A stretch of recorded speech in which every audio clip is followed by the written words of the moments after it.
And we're back. Welcome to the new and improved Real Talk with me, Anele. Look at this. Look at my house. We're in a new time slot, Mondays to Fridays, and of course, we're coming to you live. Live from our studio at Stain City. And I have a new BFF these days. His name is Safta.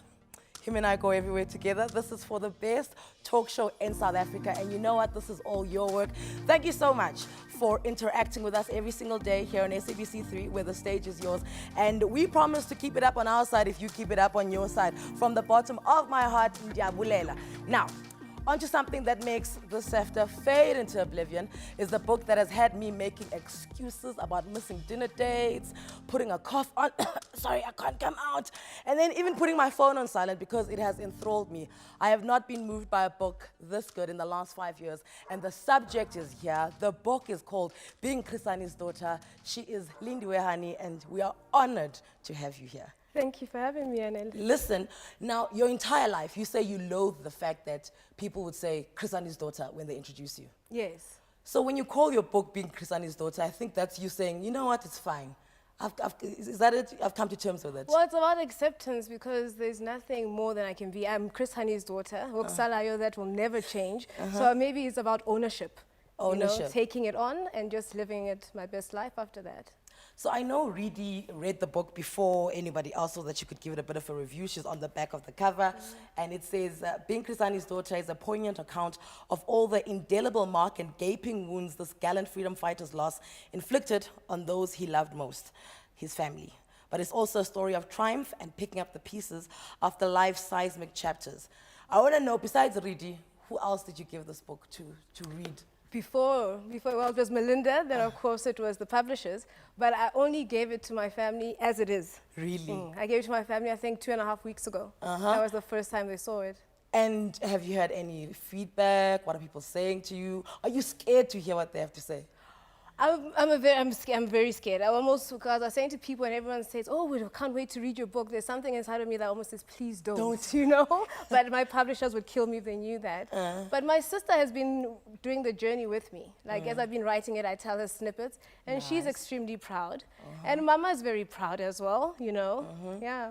And what I find about the entire book, right? So the reason the country mourned when your dad, passed away was, some people, he was like this mythical figure, Chrisani, this person that's gonna come back. So they mourned the bit that he'd done, but I think most importantly was what we perceived for him and in the future and his role in this country. You, on the other hand, had 13 years of him being your dad. So what is the difference between Lindiwe before he passed away and then the Lindiwe afterwards? The Lindiwe before was more of an extrovert. You know, I was one of those children that I used to be told, oh, pap, I need to just calm down. Exactly. Yeah. Just calm down. So when Daddy died, I withdrew. You know, I became more fearful. I became less trusting of people. It cut a childhood very short, you know. Is it not interesting that, because you say in the book that you'd see him once a year, but even you seeing him once a year, you felt safe?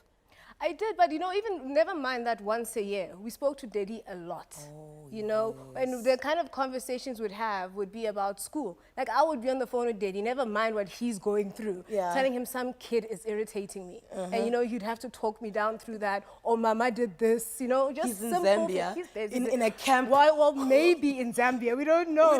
Maybe he's undercovers, ducking bullets while his child. People are shooting at him and he's like, yes. And then what did the boy do? He pulled your hair. Exactly. Hi, man. So he was very present. My parents made sure that we never really felt his absence. He was so present. He knew everything we were doing in our lives. Yeah.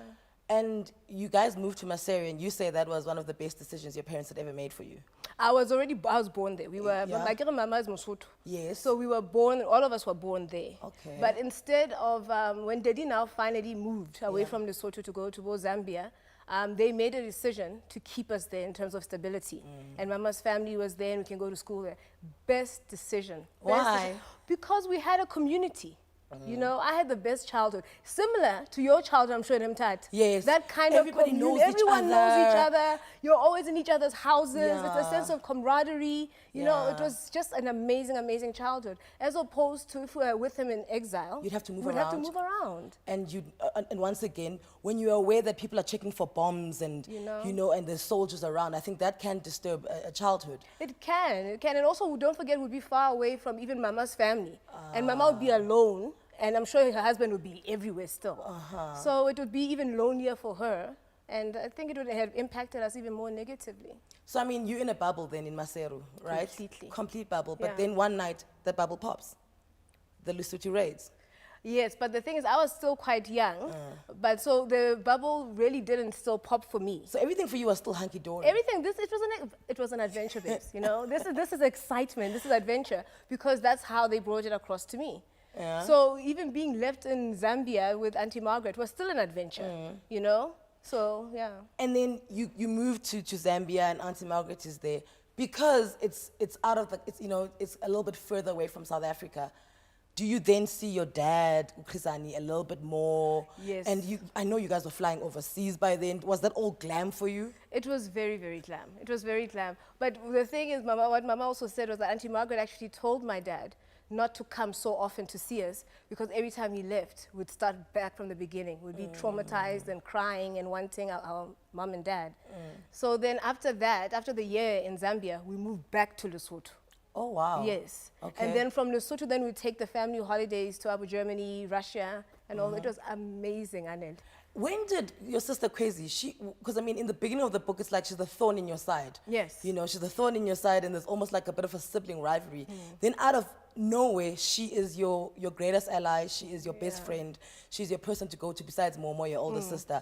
When did that happen, that switch where you realize there's a person here? That flipped in varsity, just after high school. Okay. Just after high school. I mean, we were natural allies, of course, against our parents. I think all siblings are. But at the same time, because we were very close in age, we fought a lot. And it could get very ugly. You know, we're talking about pushing in pools, you know, putting Epsom salt in food. Wow. It got nasty. It got very nasty. You are politicians, kids. Do you know what I'm saying? Because it gets to that. And your sister, Umomo, do you feel like she'd also played like a mother role to you, even before now you become a young adult and you become a mother? I just felt like you always gave her a certain respect about, okay, she's the eldest and this is the one that I can take on. Yes, well, I also know Momo, as I call her, was always very protective, you know, and especially against Kwezi, who we really thought was just the bully of the baby, who was just me. So she was always very protective. So if I needed to go cry on someone's shoulder, I'd go to her. And because of the age gap, she was also put in charge of us a lot, you know, to babysit the kids and everything. Okay. So we were always together. So. Is she explaining to you guys who you are in depth, you know, why your lives are like this, or is life as a child being Chris Hani's daughter very normal? It is very normal. You know, I didn't even know who Daddy was Chris Hani. I just did not even think about it. You know, as I say, that it depended on the day. Sometimes he'd be a doctor, depending on my imagination, how I woke up that morning. Sometimes he'd be a lawyer. But I never, ever thought of him as a struggle icon or a struggle hero. You know, this was our lives. I thought that most families were surrounded by men with guns. Oh, wow. You know, I really thought so. Most families check for bombs in a car before they go to the local grocery. I really thought so. Because it just was such an ingrained part of my life that I didn't see anything abnormal about it. Listen, the shock of Chris Hani's death 24 years ago was one that was felt across South Africa and the world as a whole. But for the Hani family, Lindiwe in particular, the loss cut her deep. After the break, we talk about the day and what the long-lasting ripple effects were and the consequences that it had on her. You better come back to us.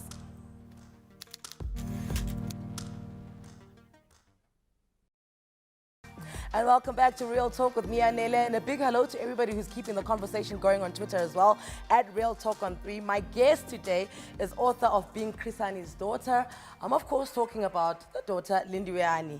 So 1990, ne? Yeah. The ANC is unbanned, SACP is unbanned. Who tells you this? And then as soon as they tell you, in your mind, you're like, okay, it means Daddy's coming home and him and I can live a proper father-daughter existence. Do you know that it was not, I was not even told the ANC's a band. When I got back from school, we lived in a block of flats. So as I'm walking down the corridor, I'm greeted by a jubilant mama. And all she's saying is, Daddy's coming home, Daddy's coming home. She didn't even mention the ANC. Okay. It was all about her, Daddy's coming home. So now I'm like, he is. It was so exciting. And you're like, for good? Because I mean, coming home could mean that he's coming for the weekend. No, he never came for the weekend. You know, that would just be a chain jail situation. So he never came for the weekend, yeah. So you moved to South Africa. You and your mom fall in love with a house that has got a big kitchen. Yes. Like the Cosby Show, because I know you were a Cosby Show lover. Slightly obsessed. Rudy Huxtable, I know I was supposed to call you that. You guys picked this house in Dawn Park and you start living normally with your dad inside, you know, South Africa. This is even before the 1994 elections, right? And you say there are teething issues between your dad, because you know, it was cute when he was on the phone all the time, but now he's giving you rules. Yeah, no. It was very cute, because even on holidays, when we saw him, we were on holiday. Yeah. So it was lovely. I thought, you know, we had this romantic idea of living with Daddy. But the man decided to put his foot down, you know. He was starting to instill bedtimes. And the thing is, my mom and us, we had this deal that on Mondays, we'd sleep slightly late to watch Dynasty. You know, Dallas, what are you talking about, you know, these are Dad? just basics, Daddy. Yeah. But he didn't care about that. And then we used to fight over the TV because he was a news watcher. Agenda. You know, things like that. And when I was at that stage, when 902 came in and it was simulcast. Oh, yes. And then we had to put on Radio 2000. Find the language on Radio 2000. Absolutely. So we used to fight that Mama had to buy him a separate TV for the bedroom. But which took a while to convince him, because your dad never wanted to spend money, according. No. He wasn't really spendthrift. But he had to get it because it was causing conflict in the house. Now, what I found it slowed me down as I was reading your book. You say every time you meet someone, and it's like, okay, Lindiwe Hani, Chris Hani's daughter, the first thing they want to do is tell you where they were. Yeah. You know, the day your dad was assassinated. It's like, you know, Michael Jackson is the same. You know, Nelson Mandela is the same. I think big things that happen in the world, it's that common thread between us. We want to know, where were you? So where were you the day you found out that your dad had been assassinated? We were in Lesotho. By we, I mean my mother and I. It was the Easter weekend. Yes. So we left earlier on Thursday to go to Lesotho. And at this stage, I still loved going, as I used to say, back home. You know, all my friends were still there. And your best friend was there? My best friend was there. And the thing is, I never even went to my aunt's house. My mom would immediately drop me at my best friend's house, and that's where I'd spend the weekend. So I was at her house, and we were getting ready to watch a movie that's on the Saturday morning. So when Kwezi's friend and her dad came to the house looking for Mama, so I think it was back in those days where there were no cell phones. Yeah, it's one phone a street. You know, so now I didn't know where my mom was. So I guess that she had plans to do her hair, you know, drive around, you might find her. So now as we're walking to the movie with her brother, with my best friend's brother, we go past, he wanted to go and pick up his friend. Okay. So he can join us. And as we were going to his friend's house, we spot Mama's car. And then the brother there was like, you see, your mom's even here. She'll give us a lift. And I was like, yeah, right, you know, Mama. And as I walk, like, how did you get here? Exactly. Use your God-given feet. So as we walk into the gate, that's when I just saw this rush of people. My cousin Bali rushing and just hugging me. Oh, wow. You know, crying, hysterical. So that's when, then I looked for Mama. And then that's when she said that he's been shot. So at that stage, I was also like, okay. So is he at the hospital? Yeah. So I was like, okay, so where is he? You know, and then that's when she said, no, Lindy, he's been shot dead. And then that's where we had to rush out of Lesotho and drive back.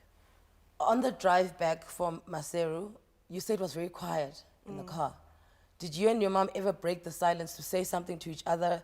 You know, like your mom, obviously you're a young girl. Is she saying, it's going to be fine, don't worry? No, because I think that, well, I don't know, we didn't know. I know from my side, Anele, I was sitting there still thinking it's not true. So you're praying that I'm praying that it's not true. And we're listening to, Mama and I were at that stage, we had this gospel tape, right, that we used to listen to. So as we're driving, that's what we're listening to. As my uncle's driving, that's what we're listening to. Just that take a little walk with Jesus, going through our minds. and just hoping that it's just been one horrible mistake. And your uncle, obviously, is older than you. He knows that this is it. Your dad's been shot dead. Is he not trying to, older people, even when you go to a funeral of somebody that you love, they're always like, you must be strong. Don't cry. Don't be, is he not trying to toughen you up so that when you get to Joburg, to Dawn Park, you at least have an armor on you? No. I don't remember. They might have been speaking to each other, but I think at the back, I just remember just staring into space. Did not even sleep. I didn't know what to expect. As I promise you, I thought it was one big mistake because he had had so many attempts on his life. And in my eyes, he was invincible. Oh, wow. So there was no way that he was dead. That just was impossible. When do you accept that, because I know you say you got to Dawn Park and all you looked for was your sister Kwezi, who'd been there. In fact, she dodged a bullet, literally. Yes. So when do you accept, okay, fine, he's gone? Just minutes, even seconds before, because we lived in a cul-de-sac. So as we drive into the cul-de-sac, I just saw throngs of people on the sides. And then I realized I'm not here just for an injured person. And then as we go into the driveway, I knew something really, really horrible had happened. And then I looked down, I saw the blood, and then Kwezi ran out. And that's when I knew that he's dead.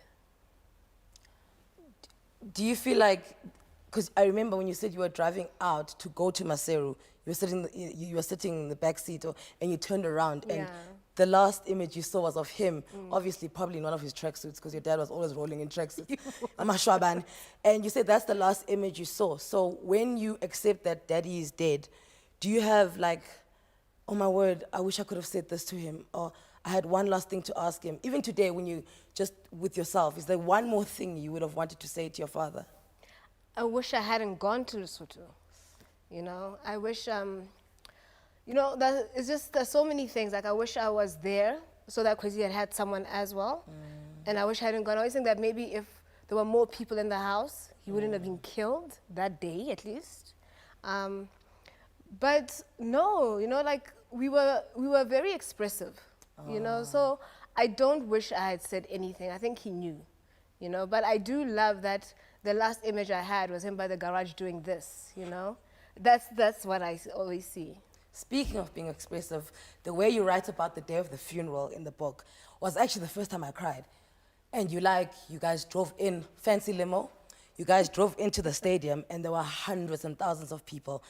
And as your family got out the car, you felt the love you felt for your dad. It was just like explosive. Tell me more about that day. I still am yet to have that feeling. When I walked out, and even at that stage, I still hadn't grasped how big Daddy was or what he meant to people. But when I walked out into that stadium, and you tangibly feel people's love giving you a big hug. Giving you a big hug, and people just chanting his name, chanting his name. And that's when I realized that this loss is bigger than us, this is really the worst thing that could have happened at this time. By the age of 13, she had lost a father, but that wouldn't be the only loss that she had to basically trudge through. On the way back, we found out more about the devastating blows that were dealt to Lindiwe Hani. Stay with us.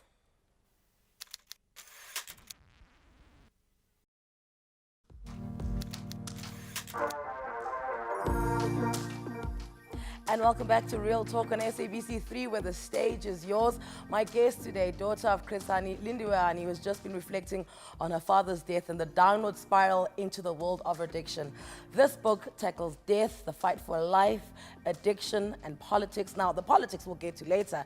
I just want to know, right, when you write a book like this, because it's basically a tell-all, and when you are in a world of substance abuse, you're not doing it alone in the beginning, right? There's a crowd of people there, and you guys are like, woo, umnandi la la, So when you said you're writing a book, And I mean, you did it very tastefully in the book. I don't feel like you left anything out, but I like the fact that you protected people who were with you in these spaces. Is there anyone who called you and be like, girl, hey girl, what you saying about us? No. Really? No, I think people knew, I don't know, maybe they didn't, but I think they knew that I wouldn't spill the beans. I mean, I think there's a sacred like clause with, drug users, thou shalt not tell on each other, Okay. If you're ready to come out, halala, but, just keep me out of it. Yeah. I like that. It's like the 13th step. Absolutely. It's like the 12 steps, but one of them is, hey, calm yourself. So I want to go to Cape Town, where you did high school at St. Cyprian's. St. Cyprian's, yeah. St. Cyprian's. Sounds like a ball of a school, And then you are in, between high school and varsity, you meet the love of your life. Yeah. Sikhulule. Yeah. Okay, there we go. And you guys are together and you find out that you're pregnant. Mm-hmm. Do you tell him first? Do you tell your best friends? Who knows first? I told my best friends first, girl. I told them first, and then I told him. Yeah. And then it was that whole, what are we going to do? Up and down and push and pull. Yeah. But the one thing I just was so certain of is that I didn't want other people raising my child. And he felt the same way. Because we were so young. You're 18. The child would have gone to one of the grandparents. And then the child would grow up calling you Sisi and your mother Mama. Imagine. That was something that I couldn't imagine. So then we agreed that this is the best route for us. And, just what he said, we've got the rest of our lives to have more children. And then it was done. He passed away. Yeah. So okay, so your dad, your baby, and the love of your life. Have you ever gone for therapy? Now I have. Okay. I did, but I'll do stints. Okay. I do stints here and there, but not intensive therapy, no. And you never felt after your dad or after, the termination or after Sikhulule passed away, you never felt that, okay, this is too much. I need someone else to talk to besides your friends, who I know you're very close to, but just someone who's a stranger. No, because, it was that kind of life where you soldier on. And plus, don't forget, I was a medical doctor, self-medicating myself. Okay. So I just didn't want to talk. I wanted to go away. Yeah. I didn't want to deal with anything. But every time you took any sort of drug, you felt like it was going away. Yes. And is that why then you just got deeper and deeper into the hole of addiction? Yeah. Like, I was fine then. I was fine then. Do you, because then you suffer the next blow, which is your sister passing away. And do you feel that it was handled in a callous manner, your sister? Just even the way you were called, where your mom was like, apparently your sister's dead, and you're like, what? Calm down, I'm on the beach, what's going on? And then you have to call around to find out in hindsight, do you sit and think, that entire situation could have been handled better?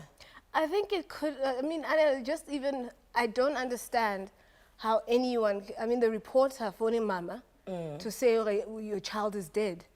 And then now she's calling me to be like, is she dead? And now I'm in Cape Town. So I have to call people. And then when I heard, because then it was a friend of ours phoned someone that she was with that night. And then all I heard on the phone now is her saying, no. Because now I'm thinking that hopefully it's like a missing person situation. And then she came back and she said, it's true. And then I had to call Mama and said, no, it's true. Have you ever confronted her friends about that? Just, guys, come on. You were all in a room and then one of you rocked up dead. Not the ones she was with that night, and it's still one of the most painful things that none of the people who were with her the night she died have come to us to say, this is what happened. And all I lived with were rumors, And I would meet people in the streets when I'm now out of my mind. I'd be completely high out of my mind. And people would be like, this is what apparently happened. And this is what happened, and this is what happened. And now I was living with that what happened to my sister, and not getting closure about it. And that haunted me for years. I think I refused to even begin the mourning process for Kwezi because I was still waiting, in my opinion, to hear exactly what happened. For somebody to say something. For somebody to say something. And does your sister's death cause a bigger rift between you and your mother? No. Oh, No. so you guys stood together in that? Because I feel like after your sister passed away, it was just you, her, and Momo left. Yeah. And Momo and her are not talking. They are estranged, you know. So you playing like a, you know, one leg here again. Yeah. Is that not stressing you? It used to. Okay. It used to really be painful. But then I had to make the decision that I need to move out of, like, just take myself out of that situation and have a relationship with each of them. But that didn't cause the rift, yeah. And your sister passing away under a cloud of, you know, there was narcotics involved and there was drugs, and, you know, when you're high, somebody will come to you and be like, this is what happened. And you know that's one of the factors that caused her to not be here anymore. Does that not make you at least give up, you know, drugs even for a little bit? You would think. You would think. You would Okay. think, You you would know. think. A sane person would be like, you know, cause and effect. But no. I dove head first. Oh. I dove, you know, the way that I even ran to now, because before it was still alcohol and weed. No, babes. Yeah. I dove straight into the cocaine. Oh. You know, and I loved it. What an honest statement. And I loved it, you know. What an honest statement. Yeah. What was it? Was it, because I mean, you say earlier on in your life you were an extrovert, right? And then after daddy's passing, then you became this introvert. And I've heard from people that, you know, they say, yo, cocaine makes you confident. It just makes you feel like, you know, was it that? Was cocaine returning you to your innocence? That was the lie. Oh. That was the lie, because Okay. it made me feel like I was sure of myself, I was confident, etc. But in retrospect, I was an arrogant so-and-so. You know, Okay. I could be very obnoxious. You know, I lost a little bit of Lindy being a pleasant person. Oh. You know, I was not a fun drug user, you know. I was not. You were having fun, but no one else was in your company. No one wanted me around because either I'm being aggressive, confrontational, or teary. Now, would you invite that person to parties? No. No. No, it's like you can see the other personality coming in. You're like, oh, there she is. There Oh, she is. okay. There we Lindy's go. evil twin is There- here. Absolutely. Do you think people were like, guys, come on, look, her dad, you know, her sister, you know, come on, guys, you know. Do you think people gave you a pass because you were Krisani's daughter and we were all exposed as to how he'd been assassinated? I think people gave me a pass, and I always say that was also detrimental. I think that I shouldn't have been given a pass. And I used it too. I used it to my benefit. I'd be like, you know, I've been through a lot, so this is what I need to do in order to get over these things. I would manipulate people into feeling bad for me, you know? When you guys are fighting over sugar, you're like, yeah, but my dad was shot, and then what? And then what? And then what? Listen, all of these stories are in the book. Trust me, she's just touching the surface. When you buy the book, everything inside, you're going to be like, what? What? After the break, we'll talk about forgiveness and redemption as Lindiwe Hani would come face to face with her father's killers. Stay with us.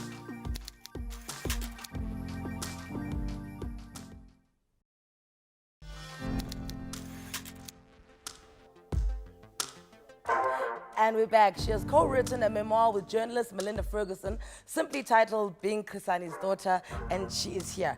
Okay, so you had Kaya, your daughter. Yes. Right? Did that heal you a little? It did, because, you know, I had Kaya purely for selfish reasons. You know, I had her because we were so tired of loss. And this is how I put it to my mom, by the way, coming to tell her that I'm pregnant. I was like, you know, Mama, we had so much loss in the family. This is a blessing, you know? And I thought it would heal me. I thought it would bring Kwezi back, you know? All those kind of things.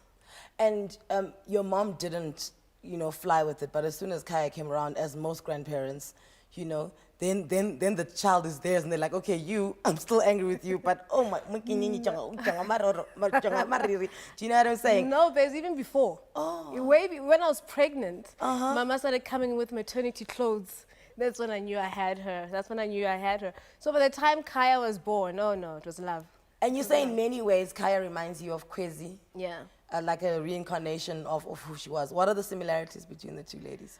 Well, you know, it's just Kaya is very kind, you know, and she can be very, very soft. But it's small things, like it will be like a flick when she looks to turn to me and she wants to fight. Then I'm like, oh, are we going back there, It's like, you know? oh, crazy, calm down. But it's a feeling in my heart. It's a feeling in my heart. And the thing is, it's not that she is crazy. No. You know, it's just that I can sense my dad and Kwezi so much stronger with Kaya. Yeah. And it was so profound when you said, you know, you almost named her Kwezi, but you didn't want to give her the pressure of, you know, being named after Ukwezi. And then you speak about the pressure you felt, obviously being Chrisani's daughter. Are you extra vigilant with her to not apply, you know, any, you know, pressure that she may also kind of pick up that, oh, I am the granddaughter of such a great man, this is who I must be, because ultimately that's what, you know, spiraled you into darkness. You know, it's funny you say that because, you know, like I'm one of these moms. Like when she was a bit younger, I was telling her, I don't know what the Human Rights Day. So I don't call things Human Rights Day. I say it's Sharpfield Day. I tell my daughter what happened. Exactly went down. I refuse to just make it pretty in a bowl. Yeah. So now I was telling her what happened. And then I was saying, so, you know, it's a sacrifice of people like your grandfather, you know. And then she says to me, you know what, Mama? No, you know, only Jesus was sacrificed. not the, you know, all due respect, not your father. Not your father. Only Jesus. So, you know, she's very humble. I don't think she doesn't, I think she's the same as when I was at her age. She doesn't get it. Okay. She doesn't get it. She knows that he was an important person. But no, she's living her life.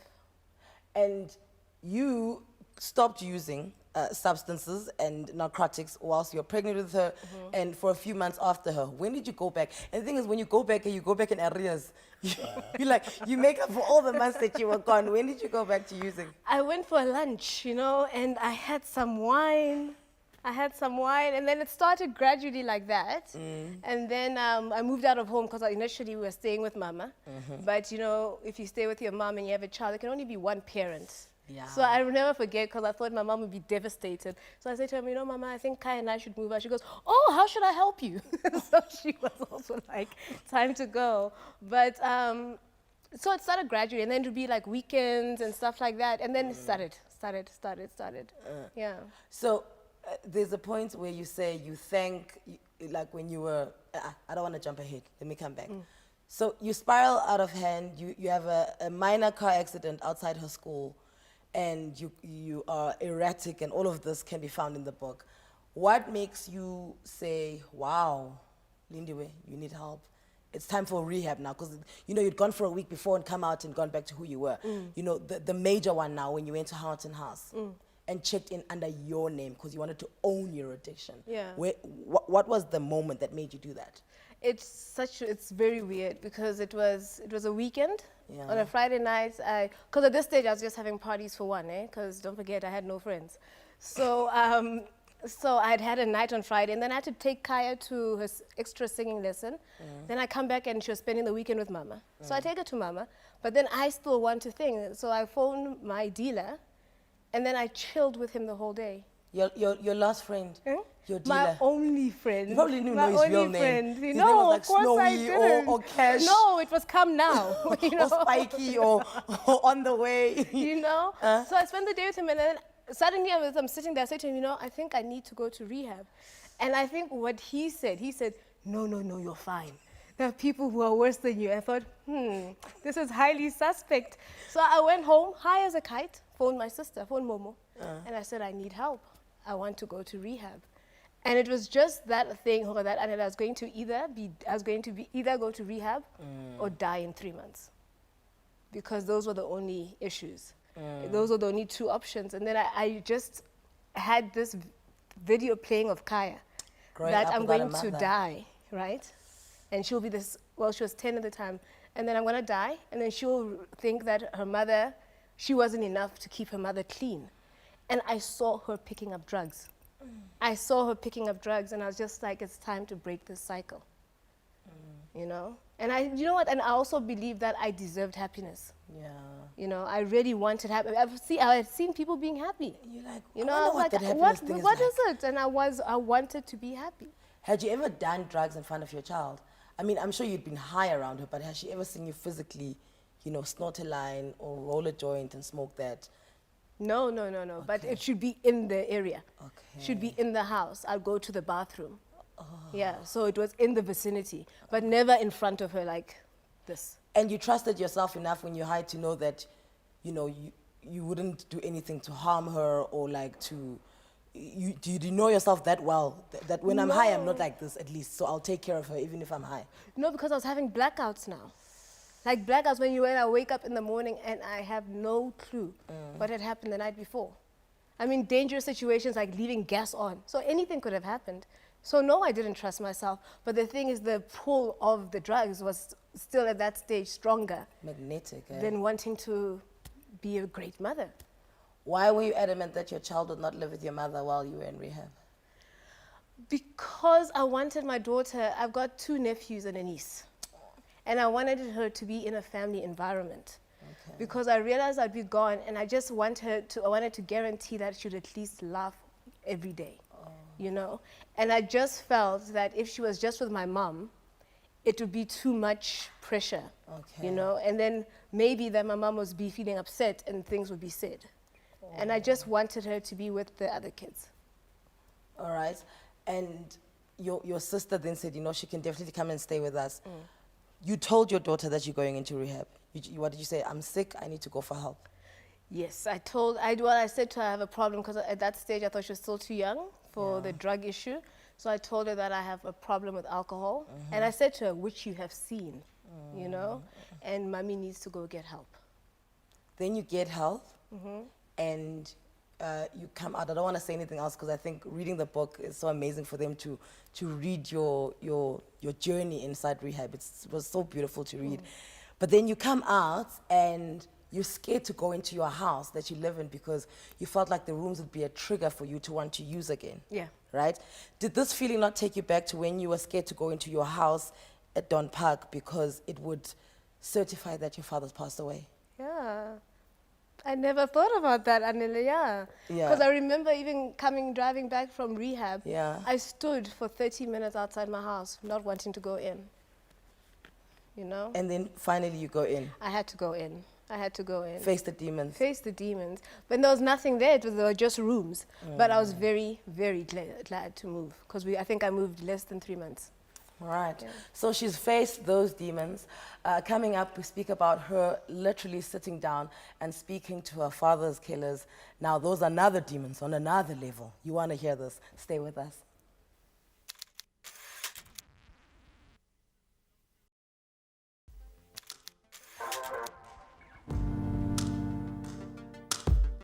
And for the last time this evening, we're back. If you've just joined us, Fede? Luckily, it's all in the book. It's all in the book, being Chrisani's daughter. So she collects herself and has the courage to call her father's killers. Clive Darby Lewis, who concocted the plan, and Janusz Wallace, who pulled the trigger. Is there one that you blame more than the other? Or to use like, hey, rubbish both of you?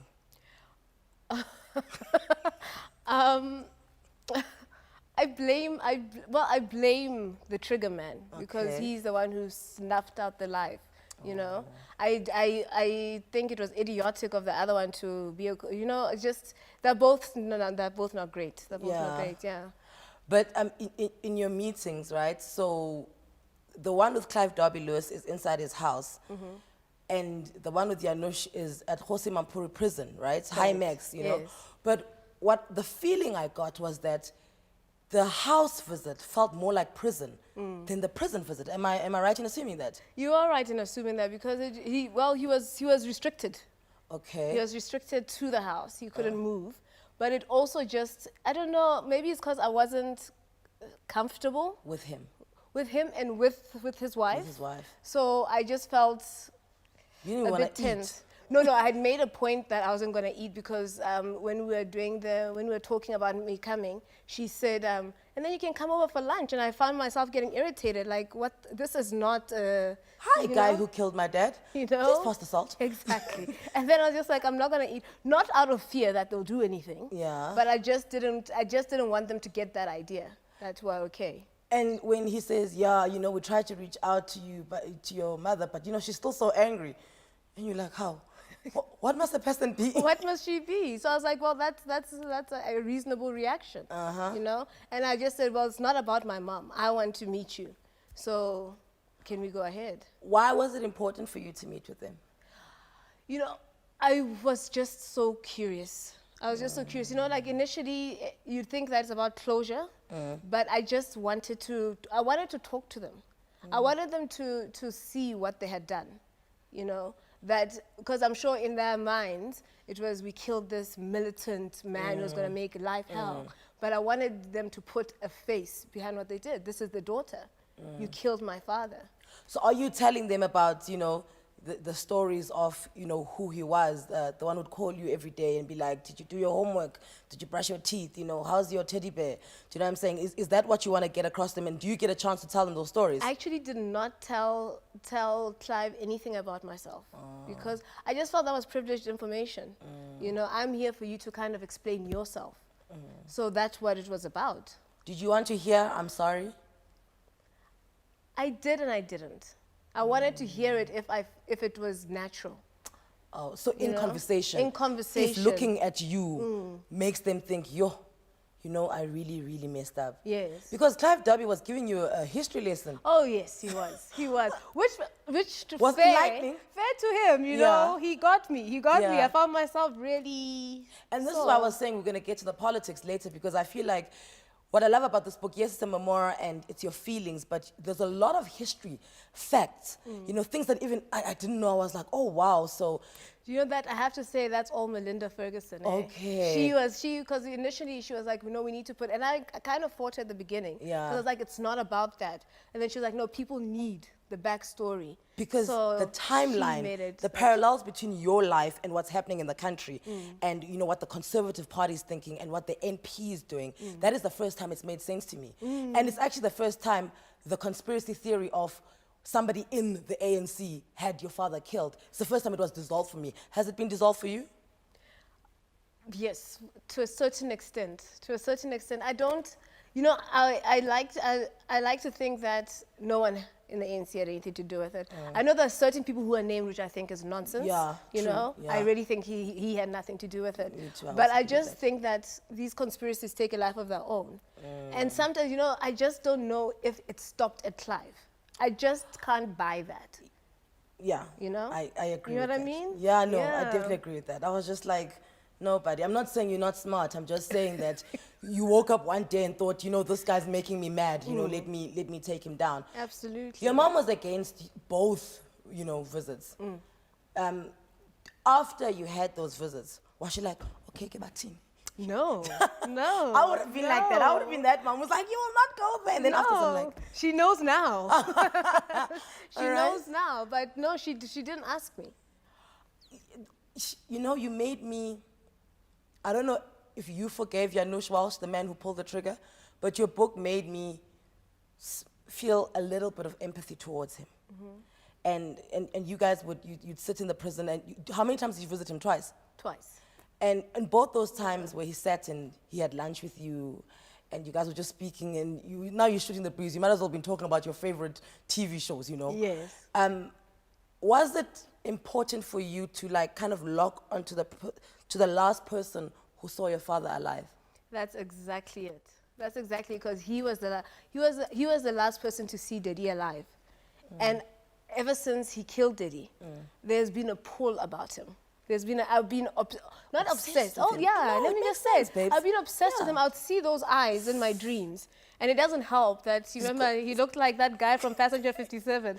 Charles Rain. Huh? Charles Rain. Charles Rain. Charles Rain is not And I insane. used to watch it over and over again, and I just wanted I wanted to know why, you know? And the thing is, I just felt there was more to him, you know, than just what he had done. So Did you ask him what the last expression on your father's face was before you shot him? I did. I said, what did he say? And then he said he didn't say anything. He didn't say anything. And it was very difficult. You know, like, I remember just sitting there and trying not to cry as he described how many times he shot him. And that he still came to shoot him more because he says the first shot didn't kill him. And I wanted to scream at him, why didn't you just stop? And then he said he had a mission. So he had to complete the mission. And walking away from that, did you feel lighter? Did you feel angrier? You know, what's the state of Lindiwe right now? I felt a conclusion because, you know, like I think that there was still, even 24 years later, there was still a part of me that didn't accept it. You know, it was still so unbelievable. Because in my mind, I always think that if anyone knew him, you wouldn't kill him. You wouldn't have killed him. What a guy. What a guy, babes. And so after speaking to him, I realized that Daddy's never coming back. And there was a part of 24 years later, you know. And there's a part of me, another part of me, but I let it go. So with Walush, I haven't forgiven him. I think it would take a lot for me to forgive someone who took away everything from me. But what I've done is accept that it's happened, and I can move on. Listen, this book is absolutely everything. I know we have to go. This is why at least this can continue if you go and get this. Trust me, you're going to enjoy it. Being Chris Hani's Daughter by Lindiwe Hani. Thank you so much for coming with us. Quickly, on Twitter, Real Talk on 3, we're giving away a 5,000 Rand voucher, compliments of At Home. Please go interact with us there. You might win it. It's a weekly prize, 5,000 Rand e-gift card. My name is Anele. Thank you so much. Bye. Cheers, cheers, cheers.